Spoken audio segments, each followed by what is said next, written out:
భాగ్యనగరంలో బోనాల సందడి ఎల్లుండి ప్రారంభం కానుంది. రేపు ఆషాఢ మాసం ప్రారంభం కానుండగా ఆ మరుసటి రోజు నుంచే బోనాల సంబరాలు మొదలవుతాయి. తెలుగు పంచాంగం ప్రకారం జ్యేష్ఠ మాసం అమావాస్య తర్వాత వచ్చే ఆషాఢ మాసంలో తొలి గురువారం లేదా ఆదివారం రోజున గోల్కొండలోని జగదాంబిక దేవాలయంలో బంగారు బోనంతో ఈ సంబరాలు షురు అవుతాయి. ఈ ఏడాది జూలై 5న అమావాస్య శుక్రవారం రాగా జూలై 6 నుంచి ఆషాఢ మాసం ప్రారంభమవుతుంది. ఆ మరుసటి రోజు ఆదివారం భాగ్యనగరంలో బోనాల కోలాహలం అంగరంగ వైభవంగా ప్రారంభమవుతుంది.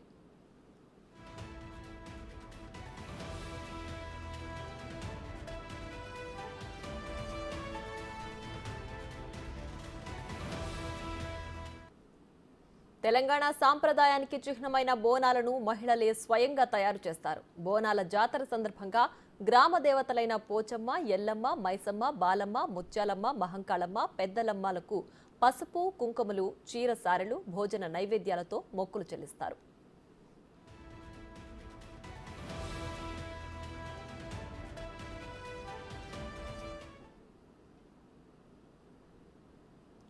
అన్నం, పాలు, పెరుగుతో తయారు చేసే బోనాన్ని మట్టి కుండలో లేదా రాగి కుండలో వండి గ్రామ దేవతలకు సమర్పిస్తారు.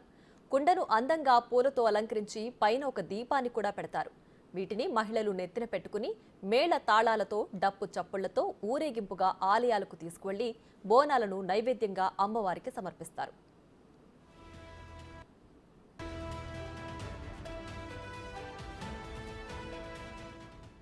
బోనాల సమయంలో తొట్టెల ఊరేగింపులు ప్రధాన ఆకర్షణగా నిలుస్తుంటాయి. బోనాల సమయంలో భక్తులు దేవతకు ఒక కళాఖండాన్ని సమర్పిస్తారు. ఈ కళాఖండాన్ని తొట్టె అని పిలుస్తారు. వెదురు కర్రలు, రంగురంగుల పారదర్శక కాగితాలతో వీటిని తయారు చేస్తారు. భక్తులు తొట్టెల అంతస్తులతో అమ్మవారికి తమ భక్తిని చాటుకుంటారు. 3 ఫీట్ల నుంచి 30 ఫీట్ల వరకు తొట్టెలను తయారు చేసి సిద్ధంగా ఉంచుతారు. దీనిపై మరింత సమాచారం చార్మినార్ చౌక్ నుంచి మా ప్రతినిధి అంజుమా అందిస్తారు. ఆషాఢ మాసం బోనాల సందడి సిటీలో షురు అయిపోయింది. అమ్మవారికి తొట్టెల రూపంలో అంతస్తులకు అనుగుణంగా కూడా భక్తులు తమ భక్తిని చాటుకుంటూ ఉంటారు. ప్రస్తుతం సిటీలోని ఓల్డ్ సిటీ, సికింద్రాబాద్, కార్వాన్ తదితర ప్రాంతాలలో తొట్టెల తయారీ అనేది వేగంగా జరుగుతుంది. ప్రస్తుతం మనం చార్మినార్ చౌక్లో ఉన్నాము. ఇక్కడ తొట్టెల తయారీలో నిమగ్నమై ఉన్నారు తయారీదారులు. అసలు తొట్టెలను ఏ విధంగా తయారు చేస్తారు, ఎన్ని అంతస్తులలో అందుబాటులో ఉంటాయి, వీటి ధరలు ఏ విధంగా ఉంటాయి, ఎన్నేళ్ల నుంచి వీళ్ళు తయారు చేస్తున్నారు, ఇక్కడ నుంచి సిటీలోని ఏ ప్రాంతాలకి ఈ తొట్టెలు అనేవి వెళ్తూ ఉంటాయి అనేది కూడా తెలుసుకునే ప్రయత్నం చేద్దాము. మనతో పాటు తయారీదారులు ఉన్నారు. అన్న నమస్తే. అన్న మీ పేరు? నా పేరు వినోద్ అండి. వినోద్ అన్న, ఎన్నేళ్ల నుంచి మీరు ఈ తొట్టెలను తయారు చేస్తున్నారు? అరౌండ్ 50-60 ఇయర్స్ నుంచి చేస్తున్నామండి. అంటే మీ తండ్రులు తాతల దగ్గర నుంచి మీకు ఇది వస్తుంది. సో మామూలుగా బోనాల పండుగ స్టార్ట్ అవ్వడానికి ఎన్ని నెలల ముందు నుంచి పని అనేది మీరు స్టార్ట్ చేస్తారు? మేబీ 1 month 1.5 month నుంచి చేస్తాను. సో దీనికి కావాల్సిన ఈ వెదురు కానీ లేదంటే ఈ మెటీరియల్ మొత్తం కూడా మీరు ఎక్కడెక్కడ నుంచి తెప్పిస్తూ ఉంటారు? నార్మల్గా డెకరేషన్ మెటీరియల్స్ వచ్చేసి బేగం బజార్లో దొరుకుతుంది. ఇక బ్యాంబోస్ వచ్చి ఇక మా అన్నగారు ఎత్తేస్తారు. అంతే. ఓకే. సో నార్మల్గా మనకి ఎన్ని ఫీట్ల నుంచి ఎన్ని ఫీట్ల వరకు ఈ తొట్టెలు అనేవి తయారు చేస్తారు, అందుబాటులో ఉంటాయి? 3 feet to అరౌండ్ 30-35 feet దాకా చేస్తామండి. ఓకే. సో మామూలుగా మనకు ఒక తొట్టె తయారు చేయడానికి ఎంత సమయం పడుతుంది? అంటే సైజ్ వైజ్గా మనం చూసుకుంటే సైజు నార్మల్గా చిన్నదైతే మేబీ ఒక రోజులో 20-30 చేస్తామండి. ఓకే. ఇక 12 feet 15 feet అంటే ఒక రోజులో 4-5 అవుతాయండి. సో మీకు మామూలుగానే ముందుగా ఆర్డర్ల మీదనే మీరు తయారు చేస్తారా, లేదంటే తయారు చేసి ఏమైనా షాప్లకు మీరు అట్లా ఇవ్వడం జరుగుతుందా? నార్మల్గా చిన్న అయితే మేము ఆల్రెడీ చేసి పెడతాము, పండుగ రోజు వచ్చి తీసుకెళ్తారు. ఇక పెద్ద అయితే మేము నార్మల్గా ఆర్డర్ వస్తేనే చేస్తాము. ఎక్కడెక్కడ నుంచి వస్తూ ఉంటాయి మీకు ఆర్డర్స్? నార్మల్లీ సబ్జీ మండి ఉంది, కార్వాన్ ఉంది, గోల్కొండ నుంచి కూడా వస్తాయి.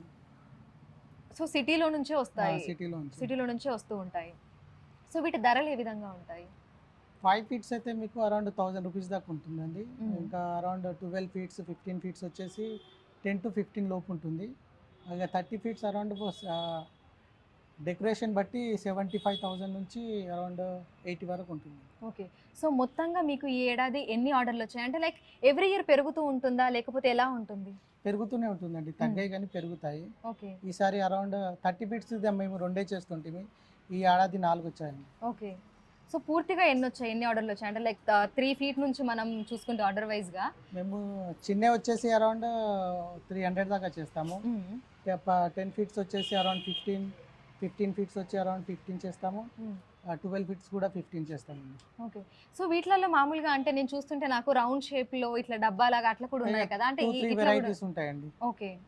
రౌండ్ షేప్ ఉంటుంది, స్క్వేర్ ఉంటుంది, ఉమ్, ఉమ్, డైమండ్ షేప్ ఉంటుంది, ఉమ్.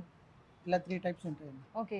సో ఇంకా పండుగ వస్తుంది అంటే మనం నెలన్నర ముందు నుంచి వీటి తయారీ అయితే ఇప్పటి వరకు ఎంత వరకు అంటే అయిపోయాయా, అయిపోవడానికి వచ్చిందా? ఎందుకంటే పండుగ ఇంకా కొన్ని రోజులే ఉంది కదా.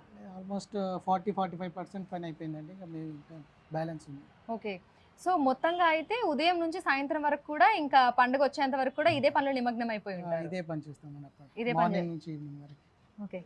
సో ప్రస్తుతం మనం చూసినట్టయితే కూడా సిటీలో ఎక్కడ చూసినా కూడా మనకు తొట్టెల తయారీ అనేది అయితే శరవేగంగా జరుగుతూ కనిపిస్తుంది. సో ప్రస్తుతం మనం ఉన్నటువంటి చార్మినార్ చౌక్లో అయితే ఇక్కడ మనకైతే తొట్టెల తయారీ అనేది కూడా జరుగుతోంది. సో ఉదయం నుంచి సాయంత్రం వరకు కూడా ఇంటిల్లిపాది అందరూ కూడా తొట్టెలని తయారు చేస్తున్నారు. 3 ఫీట్ల నుంచి 30 ఫీట్ల వరకు కూడా మనకు తొట్టెలు అనేవి అందుబాటులో ఉంటాయి. అంటే అంతస్తులకు అనుగుణంగా చాలా మంది ఏంటంటే ఎన్ని అంతస్తులు పెరిగితే అమ్మవారి మీద తమ భక్తిని అంతగా చాటుకుంటున్నట్టుగా కూడా భావిస్తూ ఉంటారు. ఈ నేపథ్యంలోనే తయారీదారులు కూడా అంతే అందంగా ఎంతో ఆకర్షణీయంగా కూడా తొట్టెలను తయారు చేస్తున్నారు. సో మీరు నా వెనకాల ఉన్న తొట్టెను చూస్తే కూడా అంతస్తుల వైజ్ గా కూడా మనకు తొట్టె అనేది కనిపిస్తుంది. అమ్మవారి ప్రతిమతోటి మనకి ఇక్కడ ఫోటోని కూడా ఎంతో అందంగా అలంకరించి డెకరేటివ్ ఐటమ్స్ తో కూడా దీన్ని తయారు చేయడం జరిగింది. ఇక బోనాల సందర్భంలో మనకు తొట్టెల ఊరేగింపు అయితే ప్రధానంగా ఆకర్షిస్తూ ఉంటుంది. ప్రతి ఒక్కరు కూడా చిన్న చిన్న తొట్టెలు, పెద్ద పెద్ద తొట్టెలు వాళ్ళకి భక్తికి అనుగుణంగా కూడా వాళ్ళు అమ్మవారికి సమర్పిస్తూ ఉంటారు. వీడియో జర్నలిస్ట్ వినోద్తో అంజుమా, బిగ్ టీవీ, హైదరాబాద్. బోనాల జాతర చివరి రోజున ఓ మహిళ వచ్చి మట్టి కుండ మీద నిలబడి భవిష్యవాణి చెప్తుంది. దీన్నే రంగం అంటారు. చివర్లో అంటే ఆగస్టు 4వ తేదీన అమ్మవారి విగ్రహాన్ని ఏనుగు మీద ఊరేగింపుగా తీసుకెళ్లి మూసీ నదిలో నిమజ్జనం చేస్తారు.